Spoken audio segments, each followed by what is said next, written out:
கைத்தட்டுக்கு எங்கே தோന്നിயால் ஜோரா கைத்தட்டுக்கு அது தமிழ்லே பேசலாம், தமிழ்லே சொல்லலாம். ரொம்ப நல்லா இருக்கு படம். யோகி பாபு சாருக்கு ரொம்ப நல்ல ஆக்டிங்கு, ரொம்ப சீரியஸ் ஆக்டிங்கு, ஒரு ஃபேமிலி. கண்டிப்பாக தியேட்டரில் வந்து பார்க்கணும். நல்ல காமெடி இருக்குது, நல்லൊരു என்டர்டெயின்மெண்ட் இருக்குது, நல்ல புது നായിക இருக்குது, നല്ല സീരിയസ് ആയിട്ട് കാണേണ്ട തമിഴ് മൂവിയാണ് யோகி பாபு. ரொம்ப ஃபீலிங்காக இருந்த படமாக இருக்குது. கண்டிப்பாக தியேட்டரில் வந்து பார்க்கணும். யோகி பாபு எப்படி? யோகி பாபு சார் காமெடியല്ലേ ചെയ്ത് നമ്മൾ மட்டுமே கண்டிப்பாக இப்போ இந்த படத்தை மட்டுமே ரொம்ப சீரியஸாக இருக்குது, நடிச்சிருக்கு, நல்லா இருக்கு. கண்டிப்பாக தியேட்டரில் வந்து பார்க்கணும். எல்லாரும் கண்டிப்பாக மலையாள படம் മാത്രം സപ്പോർട്ട് பண்ணாலே இந்த தமிழ் படம் സപ്പോർട്ട് பண்ணാതെ. Okay bye. ജോറ കയ്യെത്തട്ടും എന്ന സിനിമ കണ്ടിറങ്ങിയിരിക്കുകയാണ്. ജോറ കയ്യെത്തട്ടിലെ BRO വർക്ക് ചെയ്ത് ഇത് പ്രൊഡക്ഷൻ കൺട്രോളുള്ള ജോബി. ഒരു തമിഴ് ചിത്രം മലയാളി സംവിധായകൻ്റെതാണ്, വിനീഷ് വില്യൻ. ഇതിനു മുമ്പ് തീക്കുളിക്കും പച്ചമരം ചെയ്ത് നല്ല ഹിറ്റായ ചിത്രമാണ് പുള്ളി. അതുകൂടാതെ അത് തമിഴ് ചിത്രമായിരുന്നു. കല്ലായി FM എന്ന് പറഞ്ഞ ഒരു മലയാള ചിത്രം ശ്രീനാഥ് ബാസി വെച്ച് ചെയ്തതാണ്, ശ്രീനിവാസ് വെച്ച്. അങ്ങനെ ഒരു പാരമ്പര്യമുള്ള നല്ലൊരു ഡയറക്ടറാണ്. പിന്നെ ഒരു സാക്കർ അലി പ്രൊഡ്യൂസ് ചെയ്ത ചിത്രം. ഈ പടത്തിൻ്റെ കഥാതന്ത്രം എന്ന് പറഞ്ഞാൽ യോഗി ബാബു നായകനാകുന്ന ചിത്രം. യോഗി ബാബുവിനെ നമ്മൾ കണ്ടുള്ള തമിഴിലെ കോമഡി രംഗങ്ങളാണ് കൂടുതൽ അങ്ങനെ കഴിവ് തെളിയിച്ചിരിക്കുന്നത്. പക്ഷേ വളരെ സീരിയസ് ആയിട്ട് ചെയ്തൊരു കഥാപാത്രമാണ് ഇത്, അല്ലേ?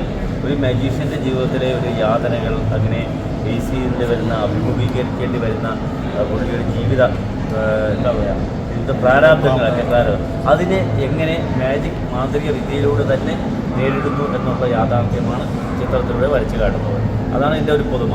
ഒരു മാജിക്കിലൂടെ അങ്ങനെ പഠിച്ച അച്ഛൻ തന്ന വിദ്യയിൽ നിന്നും പകർന്ന ആ മാജിക്കിലൂടെ എങ്ങനെ ജീവിതത്തെ അഭിമുഖീകരിക്കുന്നു, എങ്ങനെ ഫേസ് ചെയ്യുന്നു, അയാൾ ചെയ്യുന്ന ഓരോ എന്താ പറയുക, അത് പറയാൻ പാടില്ല, സസ്പെൻസാണ്, അല്ലേ?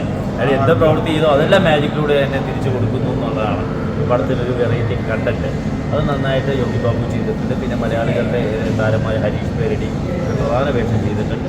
അങ്ങനെ ഒരു വ്യത്യസ്തമായ ചിത്രമാണ്, കണ്ടിരിക്കാൻ പറ്റും. ജോറ കയ്യെത്തട്ടുങ്ങി. ജോറ കയ്യെത്തട്ടുങ്ങി എന്താണെന്ന് എല്ലാ കാര്യങ്ങളും ഒരു കയ്യടിയോടുകൂടിയല്ലേ തുടങ്ങുന്ന മാന്ത്രിക വിദ്യ നമ്മൾ കണ്ട മാജിക് ഷോ. അതാണ് ജോറ നല്ലതായിട്ട് കയ്യടിക്കൂ എന്നുള്ളതാണ് മലയാളത്തിലത്. ഇത് തമിഴ്നാട്ടിലും കേരളത്തിലും റിലീസായിരിക്കും ഒരേ സമയം.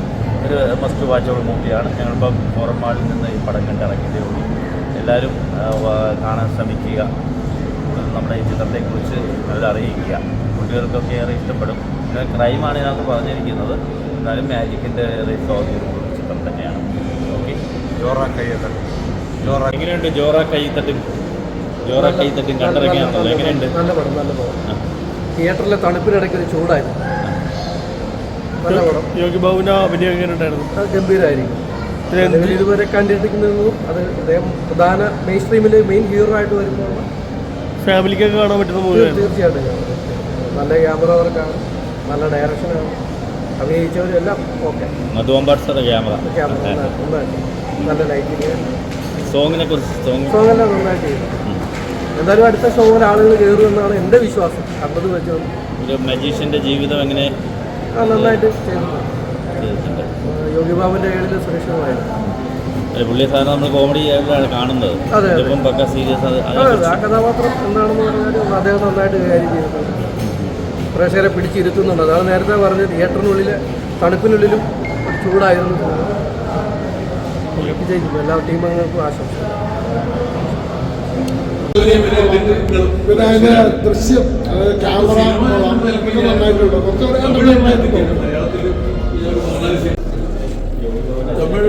മലയാളത്തിൽ ഒത്തിരി നല്ല റീച്ച് ഉണ്ടാവും എന്നുള്ളതാണ് എനിക്ക് തോന്നുന്നത്. മാജിക്ക് പഠിച്ചിട്ടുണ്ടോ? മാജിക്ക് പഠിച്ചിട്ടുണ്ടോ? ഞാൻ അന്ന് അവിടെ നിന്ന് എനിക്ക് ഒരു മാജിക്ക് ഒരാളുണ്ടായിരുന്നു. അയാളാണ് എനിക്ക് 2-3 നമ്പർ കാണിച്ചു തന്നെ. അതിലൊരു നമ്പറാണ് ഇപ്പോൾ അതിൽ കാണിക്കുന്ന കാർഡിൻ്റെത്. ഇപ്പം എനിക്ക് കാണിക്കാൻ പറഞ്ഞത് മറന്നും പോയി. ഇപ്പം എങ്ങനെയാണെന്ന് അറിയില്ല. അന്ന് ഞാൻ പഠിച്ചിട്ട് ഒരു 3-4 നമ്പർ കാണിച്ച് അത് സിനിമയ്ക്ക് വേണ്ടത് എടുക്കും, ബാക്കിയുള്ളത് കട്ട് ചെയ്ത് പോകുമല്ലോ. അങ്ങനെ ഏതായാലും നല്ല എക്സ്പീരിയൻസ് ആയിരുന്നു ഈ സിനിമ.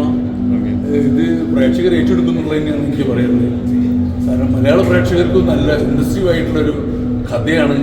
പിന്നെ യോഗി ബാബു സാർ എന്ന് പറഞ്ഞിട്ടുണ്ടെങ്കിൽ മൂപ്പരെ ഇതുവരെ നമ്മൾ കണ്ടിട്ടുള്ള കോമഡി അങ്ങനെയുള്ള സീനിൽ നിന്ന് മാറിയിട്ട് ഒരു നായക പരിവേഷം മണ്ടയിലേക്ക് മൂപ്പരതുണ്ടെങ്കിൽ പോലും ഇത് കൊമേഴ്സ്യലായിട്ട്, അതായത് കൊമേഴ്സ്യൽ പടത്തിലേക്ക് മൂപ്പർക്ക് മാറാൻ പറ്റുമെന്ന് എനിക്ക് തോന്നുന്നത്.